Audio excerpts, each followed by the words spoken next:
Saviez-vous que derrière l'éclat glamour du K-pop, des films coréens et de la culture, se cachent des secrets en sombre où vous êtes-vous déjà demandé pourquoi Séoul, l'une des villes les plus dynamiques et célèbres d'Asie, pourrait ne plus rester la capitale de la Corée du Sud?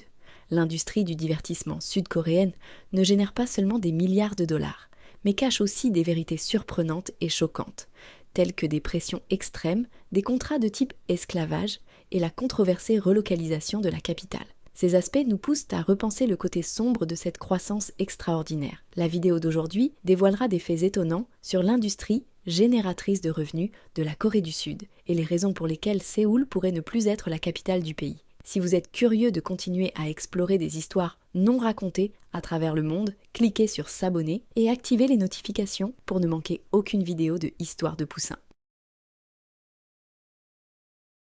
L'industrie génératrice de revenus de la Corée du Sud. Divertissement, de la musique à la technologie.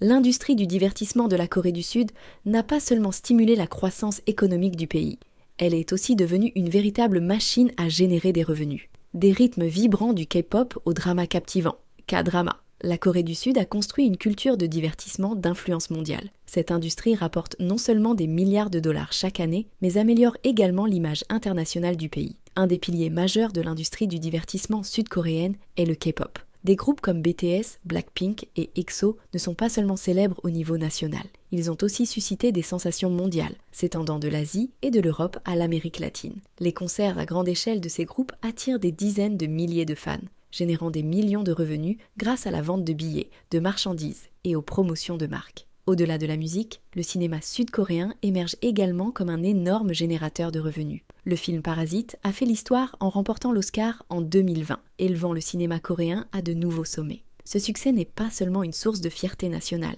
mais aussi la preuve de l'attrait mondial des produits culturels sud-coréens. L'industrie du divertissement de la Corée du Sud bénéficie également d'un système de formation bien structuré et professionnel. Des entreprises comme SM Entertainment, YG Entertainment, JYP Entertainment et HYB ne produisent pas seulement des stars célèbres. Elles présentent aussi une image de professionnalisme et d'efficacité. Les artistes suivent une formation en musique, danse, comédie et même langues étrangères pour se connecter avec les fans du monde entier. Les experts économiques estiment que l'industrie du K-pop à elle seule contribue en moyenne à 10 milliards de dollars par an à l'économie sud-coréenne. Cette croissance ne stimule pas seulement l'économie, mais crée également des milliers d'emplois dans le secteur du divertissement. Et les industries connexes telles que la mode, les cosmétiques, le tourisme et même l'alimentation. La vague Hallyu ne se limite pas à l'Asie, elle s'est rapidement propagée aux pays occidentaux, avec de plus en plus de jeunes aux États-Unis et en Europe apprenant le coréen et explorant la culture coréenne à travers le divertissement. Cette vague a transformé Séoul en un centre culturel mondial, où les gens se rassemblent pour vivre non seulement la musique et les films, mais aussi la culture traditionnelle et moderne.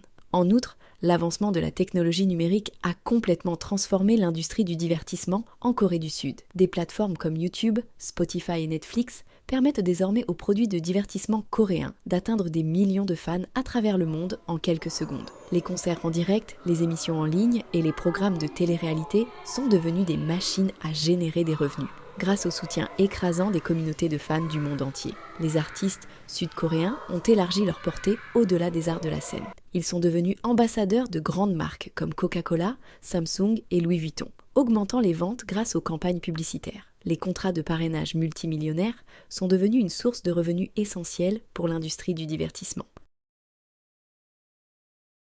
Le côté sombre de l'industrie génératrice de revenus de la Corée du Sud.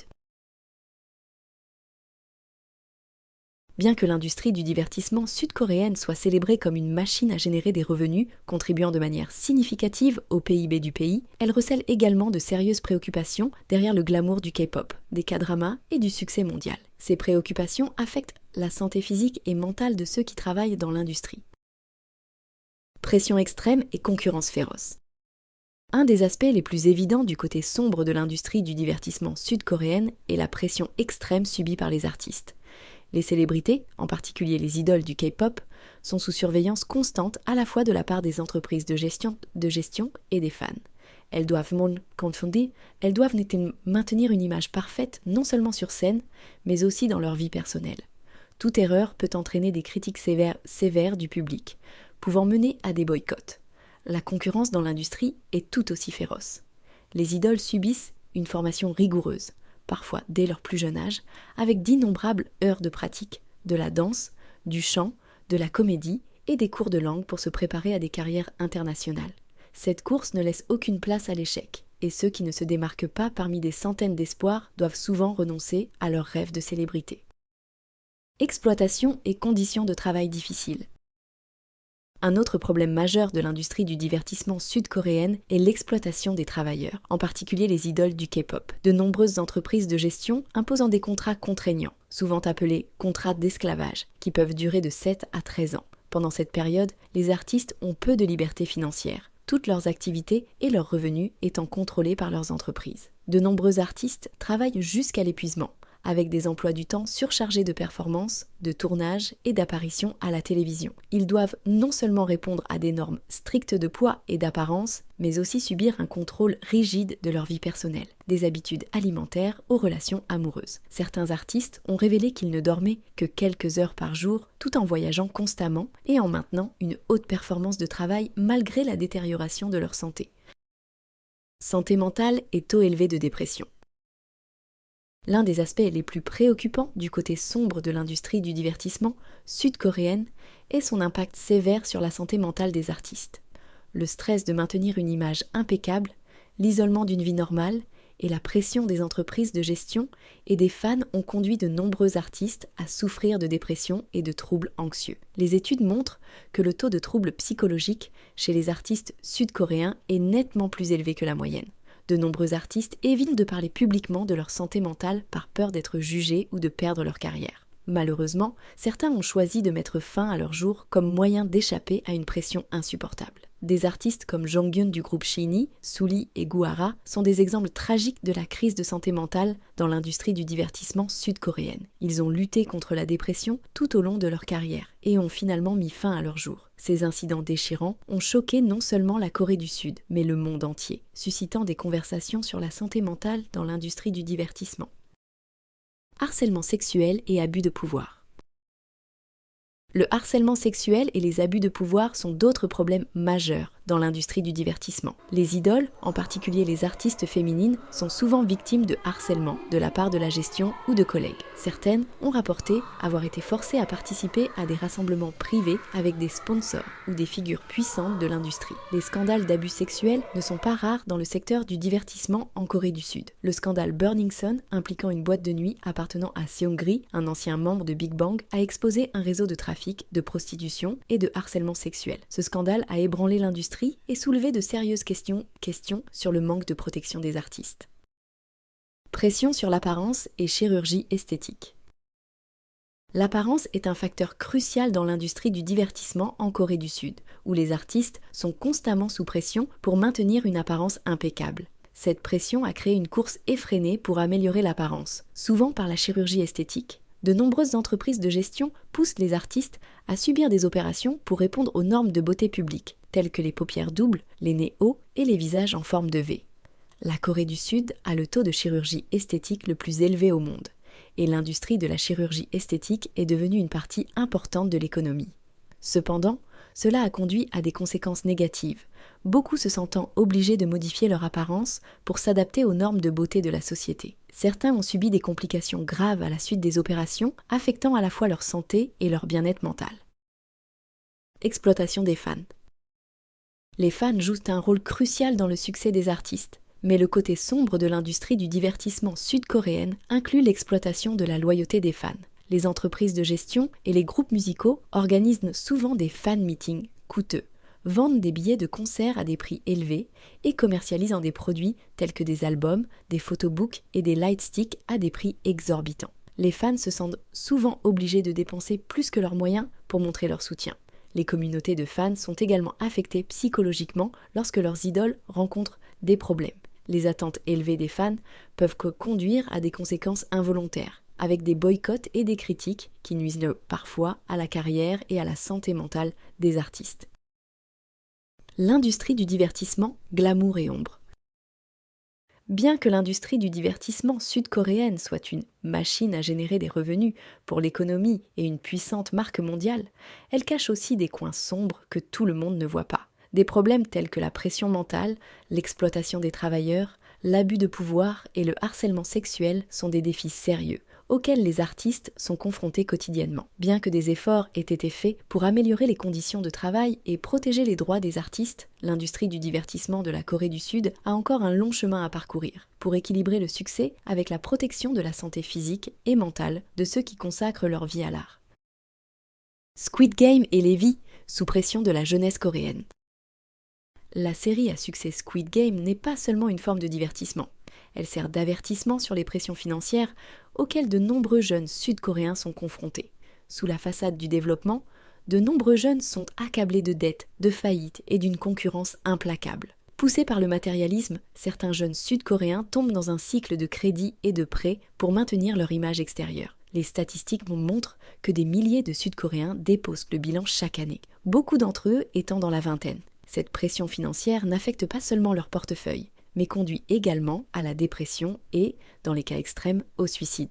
Le pont Mapo, connu sous le nom de pont de la mort, a été témoin de centaines de suicides ces dernières années, de nombreux jeunes étant poussés par des dettes et des pressions de la vie. Pourquoi Séoul pourrait ne plus être la capitale de la Corée du Sud à l'avenir ? Séoul, l'actuelle capitale de la Corée du Sud, est l'une des villes les plus peuplées et développées du monde. Avec une histoire qui s'étend sur des centaines d'années, Séoul est non seulement le centre politique et économique, mais aussi le cœur culturel de la nation. Cependant, des plans et des idées pour déplacer la capitale ont été discutés pendant des années. Ce déplacement potentiel est motivé par des facteurs politiques, économiques, sécuritaires et environnementaux complexes. Surpopulation et pression démographique. Séoul abrite plus de 10 millions de résidents. Et en incluant la zone métropolitaine environnante, la population s'élève à près de 25 millions, environ la moitié de la population du pays. Cette surpopulation a entraîné des problèmes sérieux comme les embouteillages, la pollution environnementale, l'explosion des prix des logements et la dégradation de la qualité de vie. L'une des principales raisons pour lesquelles la Corée du Sud envisage de relocaliser la capitale est d'alléger la concentration de la population et de réduire le fardeau pesant sur Séoul. Déplacer la capitale vers une zone moins développée pourrait aider à mieux répartir la population et les ressources, améliorant ainsi la qualité de vie des citoyens et favorisant la croissance dans d'autres régions en dehors de Séoul. Préoccupation en matière de sécurité nationale. Un autre facteur significatif est la sécurité. Séoul est situé très près de la frontière nord-coréenne, à environ 50 km de la zone démilitarisée, DMZ. Cette proximité met la capitale en grand danger en cas de conflit militaire entre les deux Corées. Bien que la Corée du Sud et la Corée du Nord soient en cessez-le-feu, le risque de conflit n'a jamais complètement disparu. Avec l'arsenal militaire et nucléaire puissant de la Corée du Nord, Séoul reste une menace directe pour la sécurité. Ainsi, relocaliser la capitale vers une zone plus centrale dans le pays minimiserait les risques pour le gouvernement et les sièges en cas de guerre. Sejong, une nouvelle ville située à environ 120 km au sud de Séoul, a été désignée comme la capitale administrative pour aider à disperser les risques de sécurité et réduire la dépendance de Séoul. Encourager le développement dans d'autres régions. Une autre raison du désir de la Corée du Sud de relocaliser la capitale est de promouvoir un développement économique plus équilibré à travers les régions. Pendant des décennies, Séoul a attiré trop de ressources économiques et humaines, créant un écart flagrant entre la capitale et d'autres régions. Déplacer la capitale vers une autre ville aiderait à équilibrer le développement, créant des opportunités d'emploi et de croissance économique pour les régions centrales et méridionales de la Corée du Sud. Sejong, une nouvelle ville spécifiquement construite pour servir de centre administratif national, a déjà commencé à attirer plusieurs agences gouvernementales et grandes organisations. Le gouvernement sud-coréen a alloué plus de 20 milliards de dollars pour investir dans le développement de Sejong en tant que nouvelle capitale administrative. Histoire et plan pour la relocalisation de la capitale. Le plan visant à relocaliser la capitale de la Corée du Sud n'est pas nouveau. En 2003, le président Roh Moo-hyun a officiellement proposé de déplacer la capitale vers la région centrale du pays. Il a soutenu que cela aiderait à résoudre les problèmes de congestion à Séoul, à encourager les investissements dans les zones centrales et à réduire les risques de sécurité en provenance de la Corée du Nord. Bien que le plan ait rencontré une opposition de la part du parti opposé et ait été rejeté par la Cour constitutionnelle, Roh Moo-hyun a poursuivi la relocalisation d'une grande partie du gouvernement à Sejong. Ce plan comprenait le transfert du bureau du Premier ministre et de plusieurs ministères clés tels que le ministère du Commerce, le ministère de la Construction, le ministère de l'Éducation, le ministère de l'Agriculture et le ministère des Finances. Sejong est maintenant considérée comme la capitale administrative de la Corée du Sud, avec de nombreuses agences gouvernementales déjà relocalisées. La ville aspire à devenir l'une des villes intelligentes les plus avancées au monde, non seulement en Corée du Sud, mais également à l'échelle mondiale.